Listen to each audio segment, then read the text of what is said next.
নির্বাচনের দিন যতই ঘনিয়ে আসছে ততই উৎসাহ উদ্দীপনা বিরাজ করছে ভোটারদের মাঝে। তো ভোটাররাও চায়ের আড্ডা থেকে শুরু করে সকল জায়গায় তারা নির্বাচনী আলোচনা করছেন। সেই আলোচনার খবর জানাতে এই মুহূর্তে আছি আমরা টাঙ্গাইল পৌর উদ্যানে।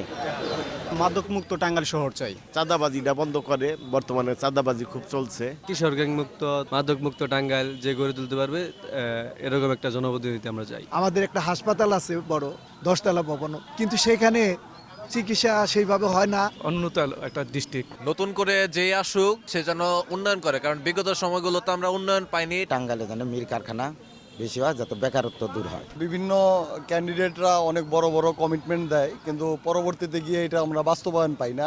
আমি বাস্তবায়নটা চাই। আমরা চাই এমন একটি জনপ্রতিনিধি আসুক যারা আমাদের টাঙ্গাইল উন্নয়নের জন্য কাজ করতে পারে।